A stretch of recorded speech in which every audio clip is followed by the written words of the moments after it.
Hello दोस्तों, target ज्ञान में आपका स्वागत है। तो इस वीडियो में आपको पता ही है कि जो जीआईसी री है उसका जो रिजल्ट है रिटन का वो आ चुका है और लोगों को 25 तारीख से जीडी और इंटरव्यू के लिए बुलाया गया है। तो इसमें मैं अपना स्ट्रेटजी शेयर करूंगा और मैंने कैसे अटेम्प्ट किया था, मेरा क्या एक्सपीरियंस रहा था, कैसे वहां आपको पहुंचना है, फिर उसको अगर आप जाएंगे तो उसके लिए आपको कितना रिम्बर्समेंट मिलेगा और या मिलेगा कि नहीं मिलेगा, कैसे मिलता है, वो सब कुछ मैं आप लोग को बताऊंगा। और इसके सिवा भी अगर कुछ डाउट रह जाता है तो आप कमेंट करके मुझे पूछिएगा, मैं उसका रिप्लाई देने का कोशिश करूंगा या मुझे मेल भी कर सकते हैं। मेरा ईमेल आईडी है सेरा SERBITIN@gmail.com। कोई भी हेल्प के लिए आप मुझे मेल कर सकते हैं। तो सबसे पहले ये देखें कि हम पहले भी बताए थे कि जो कट ऑफ है वो 60% का जो क्राइटेरिया है वो जनरली जीआईसी का ऐसा है कि वो बहुत लोग पूरा नहीं कर पाते हैं। अगर वो लोग 60% का क्राइटेरिया रखेंगे तो बहुत लोग पास नहीं हो पाते हैं। तो वो लोग देखिए यहाँ पे कट ऑफ को मिनिमम जो था वो 60% जनरल के लिए था, ओबीसी के लिए, और 50% SC ST के लिए था। लेकिन देखिए लोग यहाँ पे जो नहीं हो पाया तो हटा दिया है। इससे हर बार ऐसे ही होता है, वो पहले ही बता चुके थे क्योंकि हम लोग का भी टाइम ऐसे ही हुआ था। तो एक बार फाइनेंस के लिए दे सकते हैं, एससी का 69, ओबीसी का 80.75 और जनरल का 80। और इस तरह से आप जनरल का एक बार देख लीजिए, एससी के लिए 80.25, एसटी के लिए 77, ओबीसी 90.025, ईडब्ल्यूएस 92 और जनरल का 94। तो आप लोग देख सकते हैं। अब चलिए देखते हैं कि क्या क्या स्ट्रिक्ट होना चाहिए। तो अभी आप लोग जो करंट में टॉपिक चल रहा है, जैसे सबसे पहले आप फोकस करिए, दो बात करते हैं, एक जो फ्रेशर्स है और एक जो कहीं पे जॉब करते हैं के लिए। तो जो जॉब करते हैं अपने जॉब से रिलेटेड अच्छे से तैयारी करिए, और जो लोग फ्रेशर है वो लोग आपका जिस स्ट्रीम से आप ग्रेजुएशन किए होंगे उसको अच्छे से कर लीजिए। और मेरा तो जैसे कि फाइनेंस था तो मेरा फाइनेंस से रिलेटेड ही ज्यादा क्वेश्चन पूछा गया था। उसके सिवा आप जहाँ पे रहते हैं वहाँ के बारे में, जहाँ जिस सिटी में रहते हैं उसका क्या इम्पोर्टेंस है, क्योंकि आप लोग डेफिनेटली है कि बहुत से दूर दूर से आएंगे तो वहाँ के बारे में बोर्ड जरूर पूछते हैं क्वेश्चन। और तो सबसे पहले आप लोग को क्या है कि आप लोग को थर्ड एसी का टिकट दिया जाएगा, रेलवे का, जाने का भी और आने का भी। तो वहाँ पे आप टिकट कटा कर जाएंगे, जो टिकट है उसको प्रोड्यूस करने पे वो लोग कैश ही देते हैं। पिछले टाइम में कैश ही दिया गया था, उम्मीद करें इस बार भी कैश ही देंगे। और जो इंटरव्यू का और जीडी का सेक्टर है वो इंश्योरेंस इंस्टीट्यूट ऑफ इंडिया बांदाकुल्ला में है। तो पिछले बार भी वहीं हुआ था, इस बार भी यहीं तो वहीं पे हो रहा है। तो आप लोग सबसे पहले जाएंगे तो आपका वहाँ पे एक रजिस्टर रहेगा, उसमें आप नाम अपना देख लीजिए और वहाँ पे साइन होता है, साइन करके उसके बाद फिर आप लोग को ब्रेकफास्ट करना रहेगा। आप लोग ब्रेकफास्ट करेंगे, ब्रेकफास्ट बहुत अच्छा रहता है वहाँ का। आप फ्रूट्स ऑल भी मतलब कैंटीन टाइप का रहेगा जिसमें आप खा सकते हैं। उसके बाद आपको लंच का भी कूपन दिया जाएगा जिसमें आप लंच कर सकते हैं। वो जीआईसी की तरफ से ही रहता है। और उसके बाद फिर आपका सबसे पहले ब्रेकफास्ट हो जाता है, उसके बाद आपको ग्रुप डिस्कशन के लिए आपका ग्रुप बन जाता है। तो ग्रुप बनने के बाद शायद एक दिन में कितने कैंडिडेट को बुलाए हैं उस हिसाब से, और एक दिन में आपका लगभग 35 है तो आप लोग का ग्रुप 3 का बनेगा। पिछला बार भी 3 का ही बना था। और सबको डिवाइड किया जाएगा और उसमें हम लोग का जो ग्रुप डिस्कशन हुआ था वो 3 राउंड का हुआ था। पहले राउंड में हुआ था कि आपको एक टॉपिक दिया जाएगा, इस टॉपिक पे आपको आप पूरा ग्रुप को एक कॉमन कंक्लूजन पे पहुंचना रहेगा। उसके बाद दूसरा रहेगा कि आपको एक हम लोग को एक पेपर चिट दिया गया था। चिट में बहुत सारा एक आपको मतलब बोर्ड का मेंबर है, उसमें आपको एक चेयरमैन को चुनना है।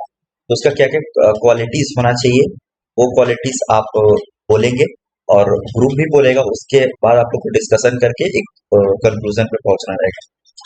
उसके बाद आपका एक और राउंड हुआ था जिसमें आप डिफरेंट क्वालिटी कैरेक्टर दिया जाएगा।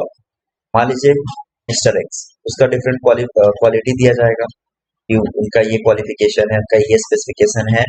इस तरह में आपको सेलेक्ट करना रहेगा कि इसमें से कौन सा बेस्ट कैंडिडेट है। तो इस तरह का 3 राउंड का होगा। उसके बाद आपका थोड़ा देरी ब्रेक रहेगा, उसके बाद फिर आपका पर्सनल इंटरव्यू होगा।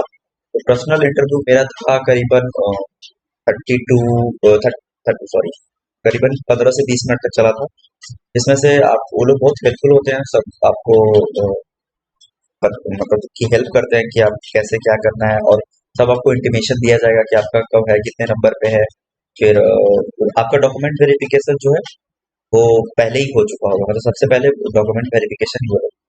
और ईडब्ल्यूएस का लेकर कुछ पिछले बार थोड़ा सा प्रॉब्लम हुआ था कि आप लोग का जो इनकम सर्टिफिकेट है वो अच्छे से करवा लीजिएगा कि अप टू डेट है कि नहीं, डीएम या फिर जो अथॉरिटी है, कम्पिटेंट अथॉरिटी, उसका अच्छा से साइन वगैरह है कि नहीं, क्योंकि वो लोग क्रॉस वेरीफाई भी करते हैं साइट से, और सब कुछ वो लोग जितना डॉक्यूमेंट है सबका क्रॉस वेरीफाई कर लेते हैं। इसके बाद भी वो लोग एक स्टैम्प मार देते हैं कि आपका डॉक्यूमेंट ओके है, सब कुछ ठीक ठाक है। अगर नहीं भी होता है, जिनका सर्टिफिकेट नहीं है या फिर नहीं हुआ है, वो लोग घबराने की कोई जरूरत नहीं है, वो रिटेन लिख लेते हैं। जब आपका ज्वाइनिंग होगा उससे पहले आपको या फिर पोस्ट के द्वारा भेजना रहेगा, ऐसा वो लोग कुछ बता देंगे। तो जिस हिसाब से वो लोग को बोला जाएगा उस हिसाब से आप जमा करेंगे। तो जनरली आप कोशिश करिए कि आपका सारा डॉक्यूमेंट होना चाहिए, डॉक्यूमेंट मस्ट है। जो आपने जिस हिसाब से फिल किया है, जो भी डॉक्यूमेंट, सब कुछ होना ही चाहिए। अगर कोई डॉक्यूमेंट मिसिंग है या फिर अभी नहीं मिल रहा है, तो आप वहाँ पे रिटर्न वो लोग लिखवा लेते हैं। रिटर्न लिखवा कर वो लोग ले लेंगे और इंटरव्यू और ग्रुप डिस्कशन में आपको बैठने देंगे। ऐसा नहीं कि आप पहुंच गया तो आपको निकाल दिया जाएगा, फिर आपको घर भेज दिया जाएगा, ऐसा नहीं होगा। जनरली पिछले बार भी ईडब्ल्यूएस कैंडिडेट का ही प्रॉब्लम हुआ था, तो उन लोग को बैठने दिया गया था। तो इसके लिए आप, और उसके बाद फिर जो लैंग्वेज है, तो आपका जो ग्रुप डिस्कशन होगा उसमें प्रेफर इंग्लिश करते हैं, क्योंकि कुछ साउथ के भी होंगे, तो आप अगर हिंदी में बोलेंगे तो मुश्किल हो जाता है ना, तो वो लोग समझ नहीं पाएंगे, तो आप लोग एक कंक्लूजन पे नहीं पहुंच पाएंगे। ये कॉमन सी बात है। तो यहाँ पे मतलब आप कोशिश करेंगे कि थोड़ा बहुत सिंपल इंग्लिश में ही बोलना है। आप लोग इतना इंग्लिश पढ़े हैं, ये तैयारी किए हैं, तो इंग्लिश में बोल ही पाएंगे सब। और रहा पर्सनल इंटरव्यू का, तो पर्सनल इंटरव्यू जनरली अ, मेरा तो इंटरव्यू हुआ था कि पहले इंग्लिश से स्टार्ट हुआ था, फिर किसी ने बोर्ड मेंबर्स में किसी ने हिंदी में पूछा तो मैंने हिंदी में जवाब दिया।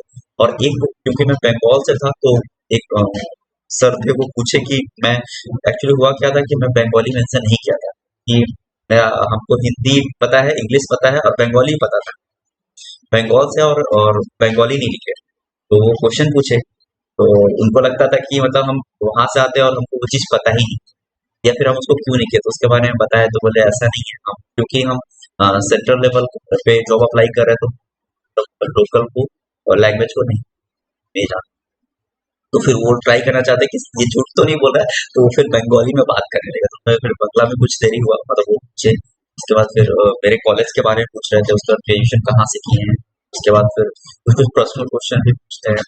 फिर पूछते हैं कि आप मुंबई में अच्छे से रहने के लिए प्रिपेयर्ड मेंटली हो कर आए हैं कि नहीं, क्योंकि मैक्सिमम पोस्टिंग वहीं पे होगा। और आपको पता है मुंबई शहर में कंजस्टेड होता है। उसके बाद फिर थोड़ा बहुत मुंबई के बारे में आप जानकारी रखिए, थोड़ा बहुत बेसिक बेसिक कि वहाँ पे क्या प्रॉब्लम्स होते हैं। जैसे कि आप आते हैं तो जॉब अटेंड करने के लिए आपको ट्रेन में बहुत भीड़ होता है वहाँ पे, तो आप जिस शहर से आ रहे हैं वहाँ उतना भीड़ नहीं है। इस तरह का क्वेश्चन भी बहुत सारा जो और कैंडिडेट थे उससे ही पूछा गया था, उससे ही नहीं पूछा गया था। तो आप बता रहे कि क्या क्या पूछा जा सकता है, क्योंकि बहुत सारे होते हैं कि इतना भीड़ भाड़ में एडजस्ट नहीं कर पाते, बट वो चाहते हैं कि ऐसा कैंडिडेट हो कि जो कि सबको एडजस्ट करके वहाँ पे टिके, क्योंकि मैक्सिमम टाइम वहाँ पे ही उनका पोस्टिंग रहेगा जीआईसी का। तो इस तरह से उसके बाद फिर आपका जो मार्क्स है वो भी दिखा दिया जाएगा, मार्क्स आ जाता है। आपका इंटरव्यू खत्म होगा उसके बाद जब दिन लास्ट होगा उसके नेक्स्ट डे आएगा, क्योंकि लास्ट डे मेरा था इंटरव्यू और जीडी, उसके नेक्स्ट डे मार्क्स आ गया। तो उसका मार्क्स आप देख पाएंगे कि आपको कितना कितना मार्क्स मिला है। यही सब एक्सपीरियंस है। ओवरऑल बहुत अच्छा एनवायरमेंट रहेगा वहाँ पे, सभी हेल्प करते हैं और सभी अच्छे रहेंगे। सब बोर्ड भी बहुत बहुत क्वालिटी रहता है। करीबन 5 6 7 जन ऐसे बोर्ड में रहेंगे। ठीक से याद रहा कि 6 या 7 जन थे, क्योंकि वो रूम बहुत बड़ा था, उसमें पूरा मतलब मतलब हाफ सर्कल बोर्ड के पूरा बैठे हुए थे। और आपका जो ग्रुप डिस्कशन होगा वो भी काफी बड़ा रूम रहेगा, उसमें बहुत लोग बैठ पाएंगे, करीबन 17 से 18 जन, इस तरह का तो कैपेसिटी का रहेगा। तो आप लोग उस हिसाब से अपना तैयारी रखिए। और जनरल जो टॉपिक है, हाँ मेरा इंटरव्यू जो मतलब ग्रुप डिस्कशन का पहला टॉपिक था, मतलब जिसपे हम लोग कॉमन कंक्लूजन डालना था, ये टॉपिक था कि टॉपिक इजी रहेगा। जैसे तो मेरा भी टॉपिक था कि क्या मतलब आज के युवा को शादी अपने मन से करना चाहिए, कि अपने मन से करना चाहिए even, sorry, without parents suggestions and guidance इस टॉपिक पे था। तो इसमें हम लोग का कंक्लूजन आ गया था कि हम लोग को शादी करना चाहिए, लेकिन पेरेंट्स का सजेशन एंड गाइडेंस जरूरी होता है इसको लेकर। और बाकी तो मैं अच्छा से नहीं आ पाया था, मतलब कंक्लूजन पे नहीं पहुंच पाया, डिबेट हो गया था।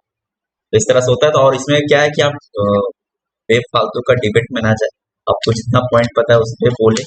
उसके बाद फिर कोशिश करें कि ग्रुप के फ्लो में चले। आप बहुत अगर स्ट्रीम बोलेंगे तो फिर दिक्कत हो सकता है ग्रुप में। और जो है अपना पॉइंट ऑफ व्यू तो रखना ही पड़ता है आपको। आपको अगर वो चीज लगता है कि एकदम गलती है या नहीं ऐसा हो सकता है, तो अपना व्यू रख सकते हैं। तो इस तरह से होता है। ओवरऑल बहुत अच्छा एक्सपीरियंस होगा, बहुत कुछ सीखने को मिलेगा। इतने सारे व्यूज वहां पे आएंगे, फिर काफी इंटरेस्टिंग लगता है, बहुत कुछ सीखने को मिलता है और आपका कॉन्फिडेंस बढ़ता है। आप ग्रुप डिस्कशन में पार्टिसिपेट करने के बाद आप पर्सनल इंटरव्यू जब देने जाते हो तो आपका मोरल काफी बूस्ट होता है, क्योंकि आप इतना सारा ग्रुप डिस्कशन होता है तो बहुत लोगों से आपका इंटरेक्शन हो गया होता है। फिर सामने मतलब मैडम जो सर रहेंगे वो बैठे रहेंगे दो छोर पे, एक वहाँ पे मैडम या सर या फिर दोनों पे मैडम हो सकते हैं। वो लोग केवल चुपचाप आपका सुनते हैं और फिर मार्किंग करते हैं कि हम लोग किस हिसाब से ग्रुप डिस्कशन कर रहे हैं। और उसका जो फाइनल मार्क्स होता है वो मार्क्स नहीं आया था कि मुझे ग्रुप डिस्कशन में कितना मिला या फिर इंटरव्यू में कितना मिला, ये मुझे ही नहीं पता कि मुझे कितना मिला। तो या फिर आया होगा तो मैं नहीं देखा था इस तरह से। ओवरऑल यही एक्सपीरियंस है। आपको और भी कोई डाउट होगा तो मुझे कमेंट करके बताइए। और मैं बता दूं कि इस चैनल पे मैं डिफरेंट डिफरेंट ऑर्गेनाइजेशन में आरटीआई फाइल करते रहता हूँ, तो जिससे जैसे जैसे रिप्लाई आता है मैं उसको रिप्लाई करता रहता हूँ। इस तरह के वीडियो के लिए आप मेरे चैनल को सब्सक्राइब कर सकते हैं, लाइक कर सकते हैं, शेयर कर सकते हैं। थैंक यू, धन्यवाद, जय हिंद।